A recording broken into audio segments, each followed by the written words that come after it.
Yeah, you'll need it when you shop with the French, because they're not your friends. Yeah, I've never been to a country where you are truly on your own when you're shopping. Like, you walk into a store, nobody helps you, nothing. You don't know who works there, you don't know who's doing anything. Literally, it's like undercover employee. You're just walking around.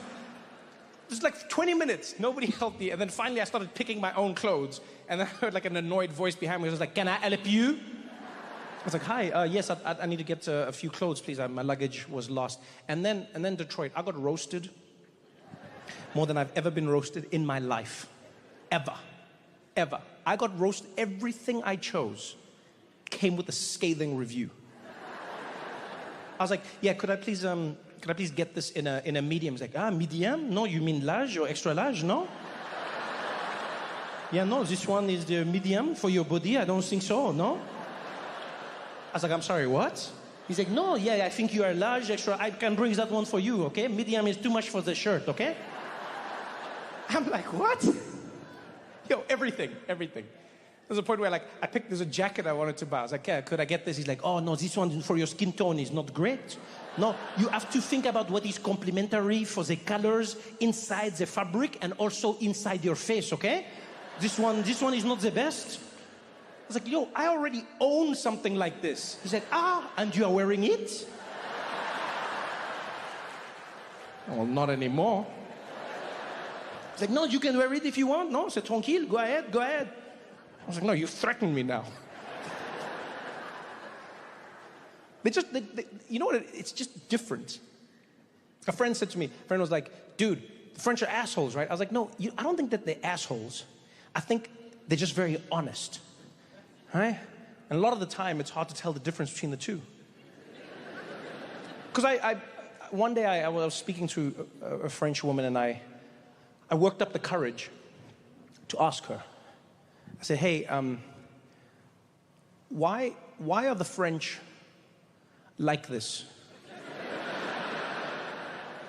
And she said, "What do you mean?" I said, "Like when you're in like a store, you know, they seem very mean." She's like, "Oh no, they are not being mean, they are just being themselves, no? You know, maybe because you are used to coming in a country where people are, you know, they are so afraid that you are not going to tip them, that, you know, they are all on top of you. Can I help you? Can I help you?" But in France, we are making sure that everybody is getting like a good salary, a good wage. So we are not, you know, so stressed about that, huh? You know, in America, it's like, "Oh, the customer is king, the customer." But in France, you know what we do to kings. So, you know, it's not the same here. To the show. Thank you so much for coming out. Look at this. What a night. What a feeling. Here we are, Detroit, Michigan. We made it. I've really been enjoying it. I'm enjoying everywhere, to be honest. I'm having more fun in my life now than I think I've ever had. I'm enjoying America more now than I've ever enjoyed it. Every day. I don't even know what it is. I think, you know what, I think it's, you enjoy a place differently when it might be ending, you know? It just has like a different feeling to it. It's just like, what does that taste? The final season? Because you never know with America. You really never know. Every day is the best day and possibly the last day. I'm having an amazing time. I truly am. This year was such a blessing because I got to travel around the world doing shows in places I'd never performed before, places I've always wanted to do comedy. I've always Detroit, you know, and people are like, "Oh, watch out, Detroit, watch out, Detroit." You know, like people were like that with Germany as well. Like when I was going to Berlin, people were like, "Dude, Germany?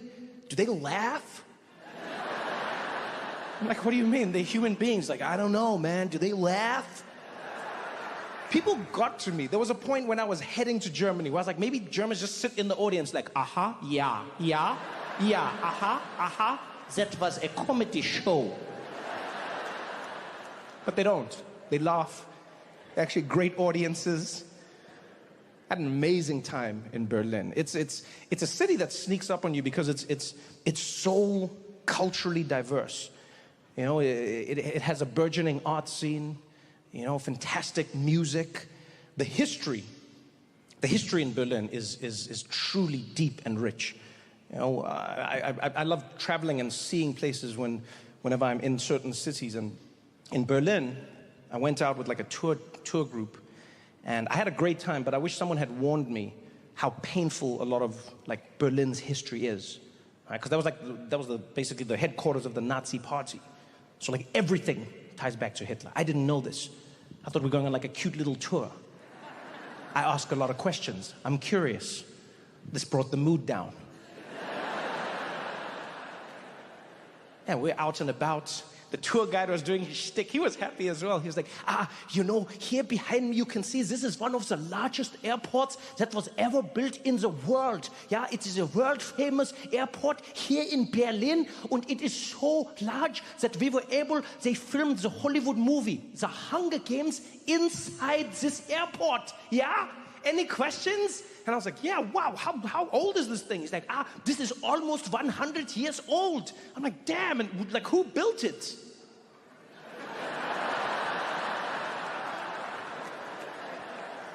Yeah, that is the unfortunate part of the story. This airport was built by Hitler. I could see I'd messed things up. I tried to bring the mood up. I was like, which Hitler? He's like, which Hitler? Which other Hitler is there? I was like, could be Henry Hitler. Henry Hitler? Who the hell is Henry Hitler? I was like, you don't know Henry Hitler? It didn't work. Like, yo, man. It was tense, but it was good. I've ever been to in my life. I fell in love 1,000 times. I was by myself, it didn't matter. Yeah. Every night it was just me and those bed bugs, baby.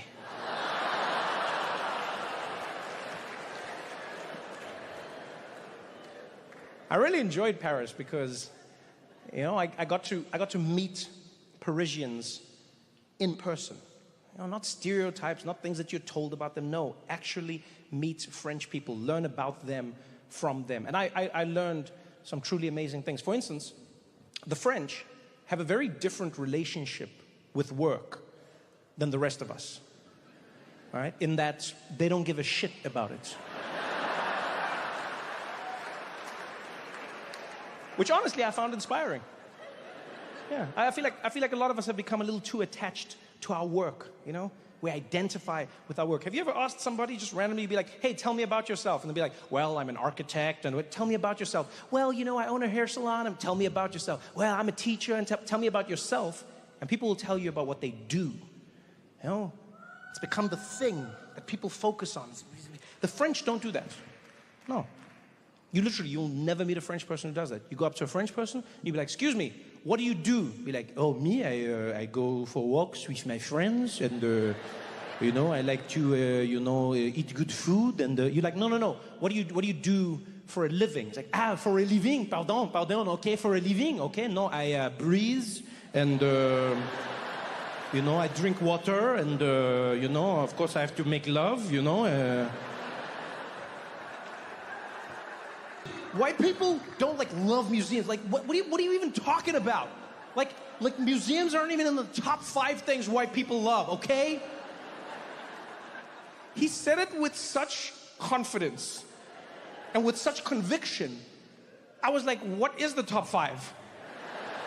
Because what a strange phrase. He was like, that's not even in the top 5. Like, in his bedroom, he has a list on the wall of the top 10 things. It was amazing. I thought about it and I was like, no, it is. I stick with my decision. Museums would be. Because no, it's not even a bad thing. White people love museums. Like, a lot of people enjoy museums, but white people love museums.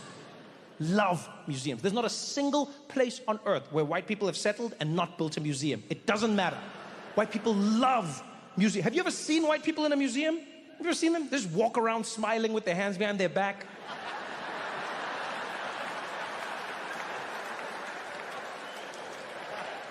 Yep, that was us. And that was us too. It's been a good run. White people love museums. What are you talking about? It would easily be in the top. I wouldn't put it at number 1, but it would be in the top 5. You know? Yeah, I thought about it. I was like, if I was to have a top 5 things white people love, I'd put museums at number 5. At number 4, I'd put swimming. Right? Because white people love swimming. And there's nothing wrong with that. Have you seen white people swim? Like, you look stunning. Stunning. Because whenever white people swim, you do that thing with your hair, you come out of the water just like... and it just goes perfectly back like a duck. I would love swimming too. White people love swimming. White people love swimming so much that they made it that you can win more medals at the Olympics swimming than any other discipline. Yeah, that's how much white people love swimming. I realized this the one day. There was an argument going on about who the greatest Olympian of all time is. Right? And the final two was Michael Phelps and Usain Bolt. And then one of the arguments was, well, Michael Phelps is better because he has more medals. And I was like, yeah, because he cheated. Yeah, he won them swimming. I'm not saying Michael Phelps is not a great Olympian. I'm just saying you can't count the medals in the argument, right? Because in swimming, it's the only discipline where you win more medals for doing the same thing in a slightly less efficient manner. It makes no sense. Think about it. They'll be there. It's like 100-meter freestyle. Bam. Done. Gold medal. Yeah. And now this.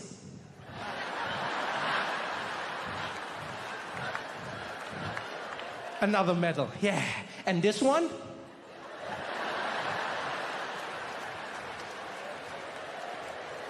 Another medal. But what about this one?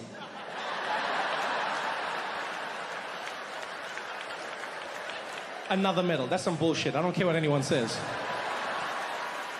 You can't win more medals. Usain Bolt doesn't have that luxury. When Usain Bolt runs, it's the 100-meter and it's done. On your mark, set, pa, run, run, run, run, run, get to the end, win, gold medal. That's it. Yeah, he doesn't get to turn around and be like, that was an amazing race and now I'm going to do it butterfly style.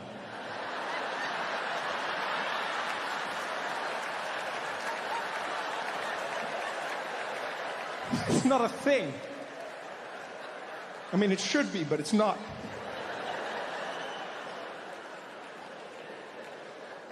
White people love swimming, so they made that the rule. I get it. It would have to be. It would have to be, yeah. That would be my top 5 things. I'll go museums at number 5, swimming at number 4. Number 3, being flabbergasted. White people love being flabbergasted. Come on. You know exactly what I'm talking about. Have you ever seen when a white person's having like a bad day, something's gone wrong, and they always do that thing with their face, they just get flabbergasted, it's like, oh.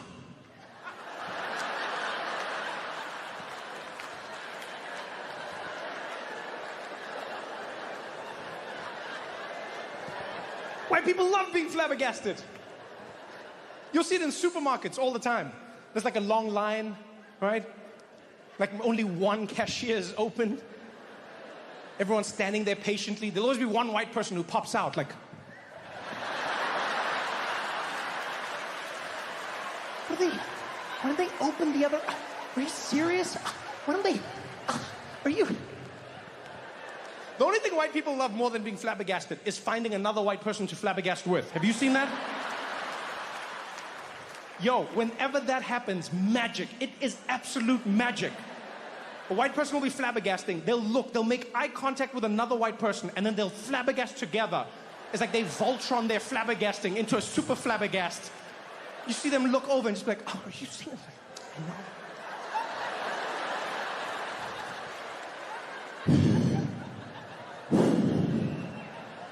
And that's one of the keys to flabbergasting I've learned. You have to exhale. You have to let it all out. Life is so hard that the air has to leave your body. You can no longer even breathe.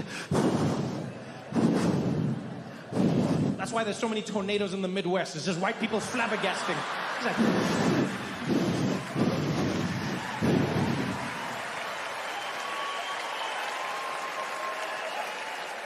White people love being flabbergasted. Has to be. Top 5. That would be my list. Top 5 things white people love. I go museums at number 5. All right, swimming at number 4. Being flabbergasted at number 3. Number 2, being white. It's a pretty sweet gig. I don't blame you. And then there's number 1. And look, this is my personal list. I'm not dictating anything. If you don't agree, make your own, right? It's personal preference. But there is one thing